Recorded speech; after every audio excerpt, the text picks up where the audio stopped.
Hello everyone, this is Riccardo Mazzini and this is Vlog, and this is, without reflection, C3i issued 35, great magazine by RBM Studio and Roger McGowan.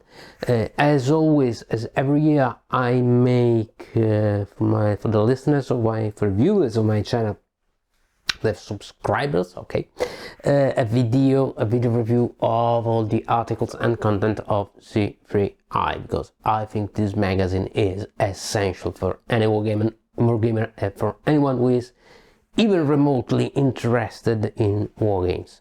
And this year, great emotion for me, great excitement. There is an article by myself. It was a privilege and an honor. Very excited about here it is non-linear games in a non-linear world by Riccardo Mazzini. It's just an S, not two S, no, doesn't matter. Anglo-Saxon friends will never understand Italian orthography, Italian spelling. I know it is complicated, no problems with that. Anyway, let's just start with the from the editor's desk, the first article by Steve Roger McGowan, and the table of content of this issue, which is a great issue. First article is by, well, let's close up a bit to spoil you the surprise of reading by yourself the magazine, because it's a great magazine. Simulating Levels of Warfare by Volker Ranke. Different categories of war games, different categorization for level simulation, strategic, operational, or tactic. In this article, Volker, as only Volker knows how to do, takes us into an analysis of all the different games and the difference between scale and level. When can we say that the game is operational, strategic, or tactical? Many surprises here in this article, because those boundaries are quite blurred, and there are a lot of graphs. And I say a lot, I say a lot of tables and graphs and lists. Great, fantastic, amazing work, really top academic level, that show you that in many games we have a level that is strategic, a level that is tactical, a level that is operational, different methods of categorizations, of possible categorization by dynamic, by era, by single aspect covered by the simulation, but also by the role given to the player in the decisional process inside that game. Outstanding work. Really, I have no words.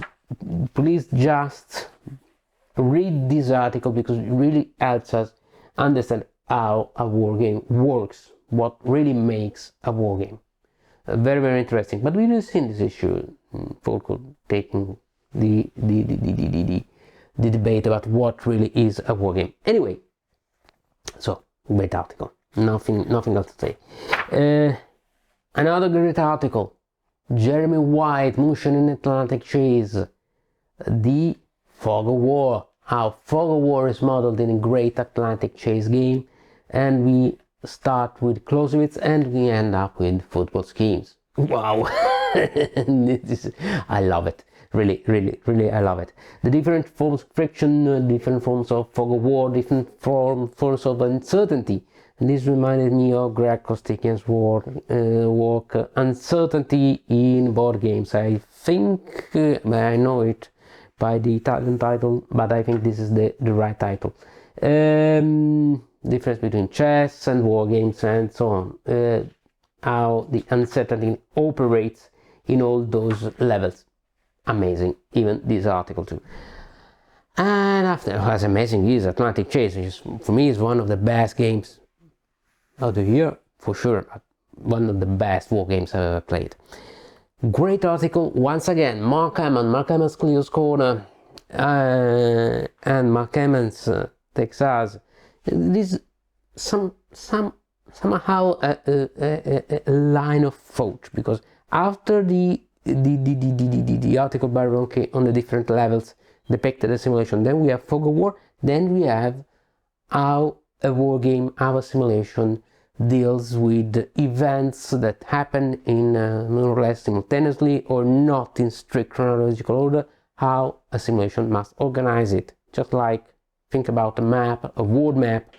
The world is not flat, as it's round, but we have map with projections, so we have even distortions. But how can we depict something that is not flat, that is round on a flat surface? By projection with maps. In a simulation, how can we deal in a linear way with events that are non-linear, here I am, by themselves, through, for example, the sequence of play, or how to organize chaos. And in this article, and looking at my notes here, they are okay. Here they are.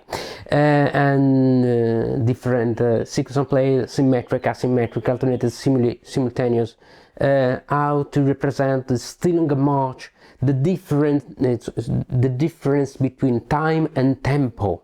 This is hard for Italians because, you know, tempo in Italian is the word that we use for time, but they're not the same thing, because tempo is more like rhythm, the operational tempo, the intensity. And so the stealing a march means stealing the tempo from your adversary. How do we represent that in a linear sequence of play? And so we come to Herman comes to speak about is Gettysburg and Waterloo games, published in C3i. The next series, Red of Fury, about the American Civil War. I recently played also Marla Tour, that is a game published by Complex Simulations Limited that uses this same system but in the Franco-Prussian War. Very interesting, lots of interesting material as always. The articles by Mark Hammond are written by Mark Hammond. He always speaks also about Empire of the Sun, the Peloponnesian War, and Pericles. Really. A central part of everything is the passage from simulation to narration, from how things are represented in a simulation to what happens in the interactions between players. This is the focus of attention for Mark Herman, and this is probably the answer, switching your attention from how things are represented in the simulation. There can be distortions, but if you can recreate the interactions, the right interactions between the players as similar to the ones, to the interactions in the actual historical events, well, mind-blowing stuff. You have to read and reflect and analyze these articles. These are articles that you should read and then come back to them sometime after to let ideas that grow in your head. And very deep, very interesting. Also, he speaks about Panzer Group, Guderian, and other classical games. How classical games dealt with this problem, with how to organize the sequence of play to better represent those dynamics. And after that, an interview with Vance van Boris. Vance van Boris, great game designer, great classical game designer, but also many experiences with innovation in wargames, and how he came to design wargames and what he sees for the future. There'll be also what is future projects. Very interesting. After that, Trevor Bandit. Trevor Bandit speaks us about Kursk, the Tigers are Burning, which was the game that was present in last C3i, and great anticipation next C3i. There will be another game with the same system that I really can't wait to play it, about North Africa. Yeah, North Africa, as you might easily understand, is a hot topic, literally a hot topic for an Italian wargamer, and really I can't wait to play it. But here he speaks about Kursk, aka Kursk 43, also the critics, in answer to the critics that have been moved to the system, and in a very interesting way, very punctual way, and speaks about possible opening moves, why he made some choices, why some things may seem critical, but why they are might seem problematic, but why they are in reality. There are maybe some aspects of the games that are not really well understood, or are not used, not exploited to the full potential. Just for example, the strategic objective marker that can really solve the problem of a too cautious, too prudent German player. All these details goes very deep, and how also the importance of counterfactual aspects in Kursk 43, in Kursk the Tigers are Burning. We know Trevor Banner is expert in counterfactual, and he's an expert in counterfactual history. After that, Red Eclipse, Dawn of a New Age. This is not a GMT game, because C3i does not deal just with GMT games titles, but this is a new series that will be published by Compass Games. So the author, the game designer Steve Overton, speaks about his new series, a series that will cover tactical warfare from 1930 to 2040, with an emphasis on the relationship between the human element and the technological evolution. It will be a very innovative series with special events, special dice, special different colors of dice. Something that reminds me of Latman's Blind Swords series. Lots of interesting stuff, also elements of the game itself. So another interesting overview and preview of a new series. Jason Carr speaks us about the role of the game developer, that is not different from the film and from the movie editor in movies and cinema. He mentions Volker Ranke, who always says what is left out of a simulation is just as important as what is included in a simulation, and I totally agree with that. And our simulations are editorial works. It will never be a complete simulation, because it will be impossible and totally unplayable. Every simulation is a work, an authorial work, a work of its author, and so some aspects of an event are left out, others are highlighted, others are treated more swiftly, more superficially, because you must decide what to focus on. And that is also one of the reasons why we have so many simulations about, so many games about the same event, because each of these simulations uses a different point of view. Very interesting, but also Jason Carr goes very technical. His experience, the difference in being a game developer for simulations and being a game developer for Eurogames. Interesting stuff also here. And let's just say, okay, another peculiar aspect: interface, visual interface, balance, trade-off between details and exceptions, the problem of errata, the importance of live playtesting and blind playtesting. Very, very interesting insight in the game design process. After that, a tribute to the memory of John Hill and Chan Jensen. This is not just a simple tribute, because we all know how great they were, but how Combat Commander actually has in common, actually is an evolution of Squad Leader, and especially upfront its relation with the great tradition of wargames. A short article, but very to the point article. Trevor Banner once again, ethics in gaming. Now we are speaking about behaviors, because they are important. The importance of good behavior around the table, actual gaming experience, and also a list of the 10 most unethical behaviors, that is, the bad behaviors that make gaming with someone not so pleasant, but also why subjective elements, subjective opinions about what is allowed around the gaming table and what is not, why they are so important. Interesting article. I like it because it is actual wargaming experience.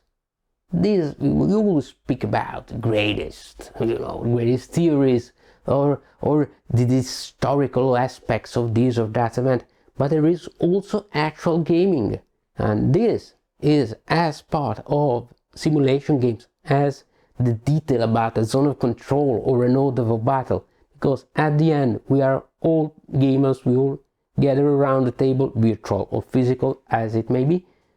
So these issues are important. These things are very, very important. Aaron Buchanan debate. Wow, great! I love when a magazine has debates. A debate that's not a wargame by Harold Buchanan, and what is a wargame by Volker Ranke. Wow, the old question. We all know Harold Buchanan's opinions, and I very much agree with him about what is not a wargame, especially the fact that we spend so much time in trying to define what is not a wargame, and so little time trying to understand what really is a wargame, and this is a pity. Harold also speaks a lot about the discussions around the new CSR awards. Let's just say new. The new trend, the return and resurgence of the CSR awards, and this resurgence also did U-boat. We all know that. Oh, and by the way, I'm in the governance board for the CSR. Please vote. We have redefined many categories. We're redefined also the voting process, and just go to the website, and we are nearing the new round of votes. So it really is important. It really is important for me, and for the community. Harold Buchanan's conclusion is that in the end, it really does not matter what is or what is not a wargame. We can't have a strict definition. And Volker Ranke answers with the discussion about his Twilight Struggle wargame. Can we just say that it is all a matter of subjective perspectives? Also fantasy, there are great fantasy wargames. He speaks about War of the Ring, and after all, he says, I come from the Daniken point of view. Jim Daniken said that a wargame is a paper time machine, and Ronke says a wargame is a paper time machine if that game transports me in a place and a time different from my own, in which there is a conflict of any nature, even remotely military nature. Then it is a wargame. For him, the importance of personal opinions. Great debate. Just can just say that. And after that, here we are. Oh, the name is correct. Love it. Non-linear games for a non-linear world. My article about non-linear games, non-linear simulation. What is non-linear simulation? You will find out by reading this article. And I thank Roger for giving me the honor of having this picture of Jim Daniken himself with this mention. What makes a simulation such a powerful form of communication is that it is, like most events, non-linear. That is, it has probabilistic values, it has probabilistic dynamics, but they are not strictly mathematical. Some of them are not imponderable, cannot be rationalized. Different things happen on different levels, and many of them happen. Yes, there is a cause and consequence relation, but we cannot determine it. And this has been the subject of my Ariadne's game book, my Ariadne's game essay. It is in Italian. I hope that it will be published in its English version soon. But anyway, the idea is that there are different types of games inspired by reality. You have deterministic games, and that is chess. You have purely probabilistic games, and in many cases this is traditional war games. But also you have non-linear games. Just think about Coin or Atlantic Chase, as we have seen. There are many elements of uncertainty or different levels. Let's just say card-driven games, and they operate each with its own dynamic, and they cannot be reduced to merely probabilistic relations. But also we have many non-linear aspects in traditional linear simulation, in traditional wargame. Just think about zones of control, okay? Zones of control. Why in a game a unit has to stop when it enters a zone of control? What is happening? A lot of things are happening. There are small skirmishes, there is a commander who sees the enemy near him and immediately stops. All these little things, they are all there, and they are condensed in a linear and totally understandable mechanic, just like let's just say a rigid Zoc, but they are non-linear in their nature. And also I mentioned Amable Holland's and Kevin Zucker's articles about time and space in wargames, how they are represented. I mentioned, of course, the zones of control. We start with Leibniz. We said with German philosopher Leibniz that in the 18th century says we can make a game out of probabilities, a game about ancient battles, and that will allow us to recreate military events. But then we have Kant, we have Heisenberg, we have the critics to the possibility of determining a precise location in space and time of an event, or this precise chain of events that lead to different stuff happening. So all of this really matters. All of this is included in wargames. Why? Because with the creation of Kriegspiel, well, Kriegspiel and includes a lot of uncertainty from Clausewitz friction. With the creation of that kind of games, we come, and then we have Dunnigan with modern war games, and after that we have Hamann with the card-driven games, and after that we have Runke with non-linear fragmented games. All of these are attempts at recreating reality, and since reality has so many non-linear aspects, those simulation games must be non-linear. So when you look at a CRT, this is the essence of this article. When you look at a CRT, remember, these are not just probabilities. There is an entire world that you do not see that is happening under this CRT. And my article deals with that underworld of our simulation. And how in modern game design, but also in classical game design, solutions have been found to take this underworld and make it appear and make it manageable by players. That is why we have cards, we have card-driven games. That is why we have different type of units that follow different sets of units, such as in coins and in coin games. But after all, it all starts from, all of this starts from here. The fact that events are non-linear, so game and war games that want simulations want to represent events that are non-linear. And that is why they are so powerful, such a powerful form of communication. Well, those simulations are non-linear. And I know it's a bit complicated. You will find more information in my article, but it is a line of research. Oh, also I included some mention to behavioral sciences. Why? Because non-linear games lead to non-linear gamers. So another kind of gamers who expects non-linear elements in his simulation is not counted just with probabilities. And we never, as wargamers, we are never content with just probabilities.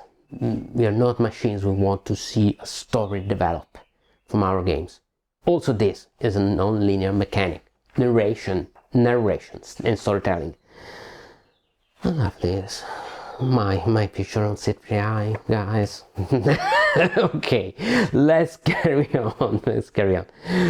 The level of Soviet Collective, long down States of Siege series, the elements, the essential dynamics of the States of Siege series, why it is so successful, why it leads to such a good narration, why it has so many different dimensions in a single game, military, economic and political, and how it represents it all. Once again, non-linear dynamic, non-linear results, and what of those games we can find on other games, what this series, how it was born, how it was developed, also all the different edition of Soviet Dawn that now is in its deluxe edition by Worthington, also the expansion kit.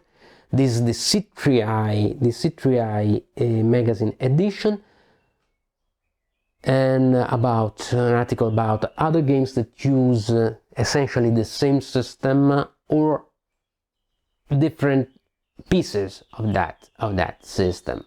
Let's say just Pavlov's House, or some White Dog games, or even some Joe Miranda games.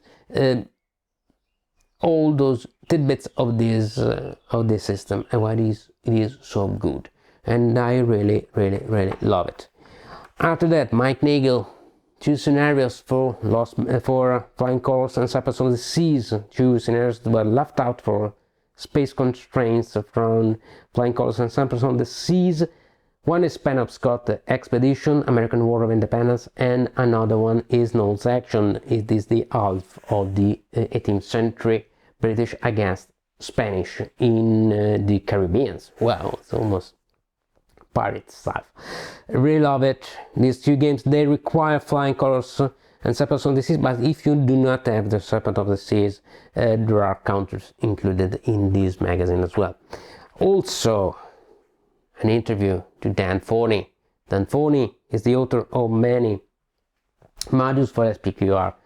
The C3i has a module for the Trasimene battle by my friend Giancarlo Ceccoli, and we will in another segment of this video I will speak to you about what is inside C3i games. Dan Forney has created many modules for SPQR, but also other titles with Worthington, and these titles are, here they are: Battle of the Bulge 1944, 414 BC, 414 BC, Siege of Syracuse. His experience as game designer, his ideas about game design, his experience as a scholar of ancient history, but also the experiences in the military, his experiences and experiences of his father during World War II. How war games are are present in the military in an official and unofficial way, also during free time.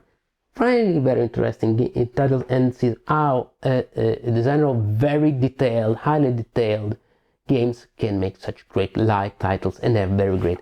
I have a video about Battle of the Bulge 1944 on the channel. Last 2 articles for me, they are almost parallel, because those are articles about the origins of wargaming, of modern wargaming in the 1970s. They're about the magazines. I love how war games are seen through the lens of magazines, because game magazines are really an interesting perspective when you speak about games. These are the experiences by Andy Nunez and Warren Williams, with the first newsletters like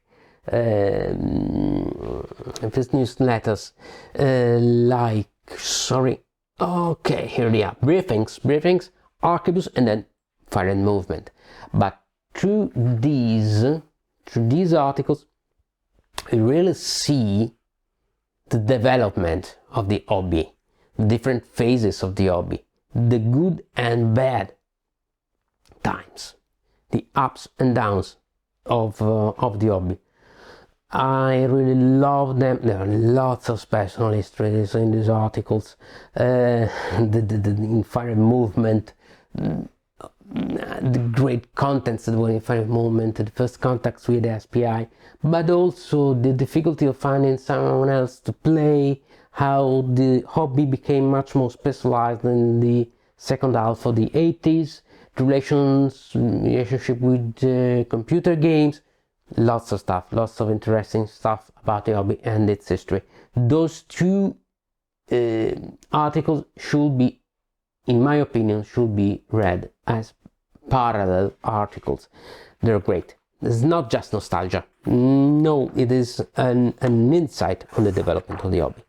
Last article, Stopping the Panzers, and how the 3rd Canadian Infantry Division saved the Normandy invasion by Rob Bottos, a proposed variant for Normandy 44, and the crucial role of Canadian troops. Interesting, highly interesting article, a Normandy 44 variant, and how the simulation system, Normandy 44 and all the other titles of this system, of mock simulation system, can be used to explore different historiographical versions of the same events, because in this variant the Canadians have much higher value, much higher importance, because there are historical analysis that really re-evaluated the performance by the Canadians during D-Day. They had the Juno Sword and the Juno Beach, and they had to stop the Panzer counterattack. And this is represented here in the variant, but also how this system can deal with counterfactual scenarios, like the one we had in the previous C3i by Troba and a disaster at D-Day. Really interesting stuff, historical article, but also a gaming variant. And you will find the counters here in the game material of C3i that we are going to see now. And there is all the game material included in this C3i. They are the 3 main courses of the menu of games and game material that you find in C3i. This is not just that, there are also some other elements.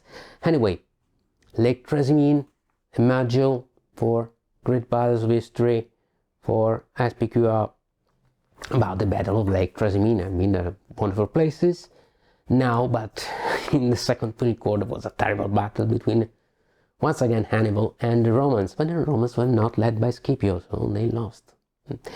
Anyway, by Giancarlo Ceccoli. Giancarlo Ceccoli, our friend from San Marino, my friend. I'm really happy to see a module of this in C3i. He's a great expert on the Great Battles of History system, and very well-known figure in the wargaming, in the Italian wargaming community. Interesting module. You see the setup, you have the map, the counters, everything is that really interesting scenarios, also with variants and so on and so forth. Great stuff. And also we have here it is, the map with Hannibal's camp, as always. Great stuff. After that, Burma, the Forgotten War by Mark Hammond. This is the entire, I think, Empire of the Seas, Empire of the Sun system. Everyone says, oh, these are introduction scenario, play them so that you understand Empire of the Sun. Yes, they're introductory in the sense that they are small, because it is the entire map for this scenario. That is the Burma campaign. Yes, they are small, so there are less choices, less decision to take, so it is easier. There are all the cards in a sense. But when I look at the manual, I see here 56 plus pages. This is the entire Empire of the Sun system, essentially. So it is easier because the scenario is more and less decision to take, but hey, this is Empire of the Sun. It is good, very good to introduce yourself to the system, but as always, it is better to have an expert friend, someone who really understands it, already knows the system, or to at least play 2 players to understand it. It is not an easy task, okay? But the results are very well worth it. But it is much easier to play this or breaking the Bismarck barrier. The other introductory module that was in a past C3i. It is better to play them than an entire or even a partial full Empire of the Sun scenario, and a very good starting points to understand the scenario system that is complex, yes, but once again it is very well worth it, really. A great opportunity to learn this incredible system for the Pacific War. Now, third supplement for the title, Roman Disaster at Teutoburg. This is a series of solitaires. There was even this Fire-Based Vietnam by Pascal Tupi in a past C3i. There are somehow some push your luck scenarios, and it is about Teutoburg, which is the great Roman defeat with two imperial legions led by Varus, destroyed by the German tribal forces led by Arminius, and you have, yeah, this is the game, okay, and these are the counters. Very easy it can be.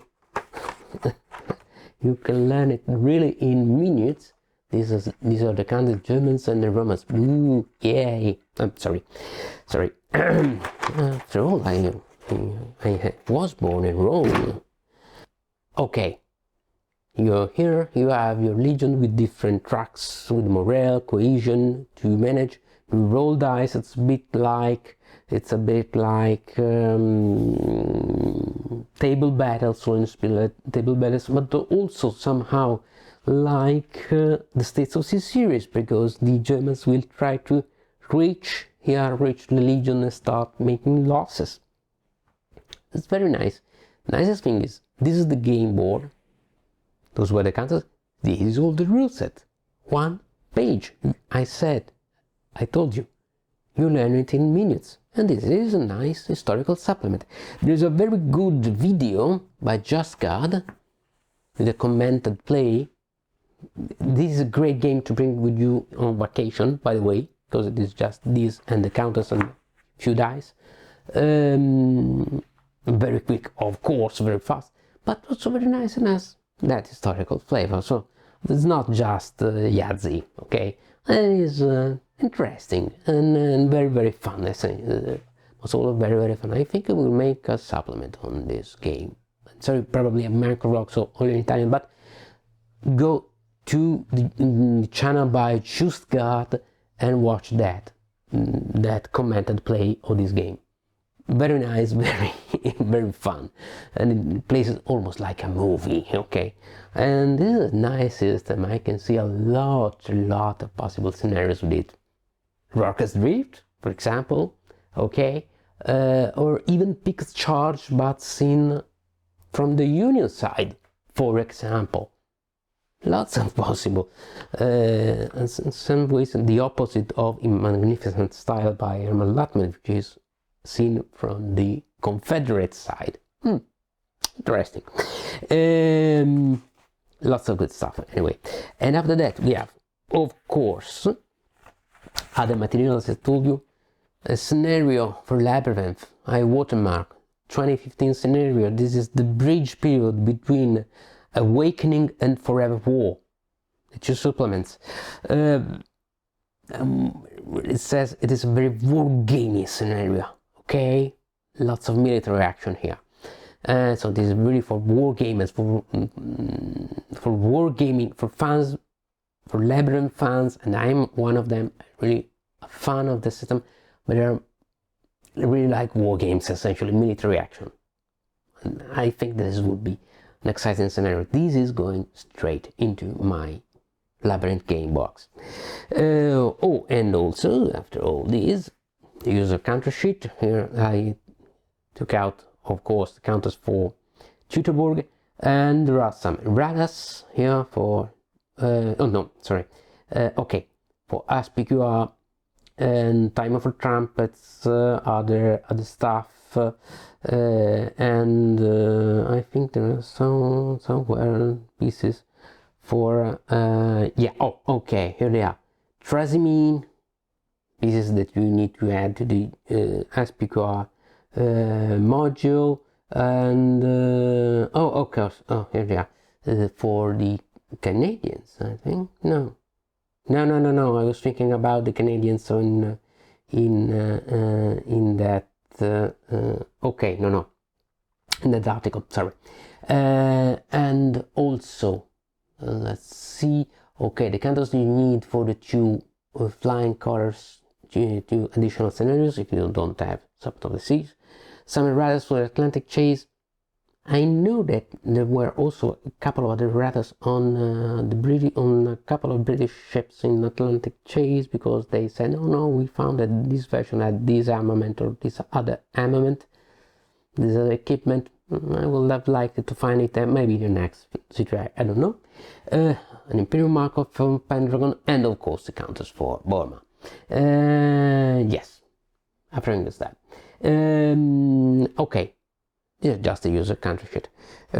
After all this was the gaming material included in C3i 35. Thank you. Oh, here they are. Lovely. Absolutely, I love it. This is all the gaming material included in C3i 35.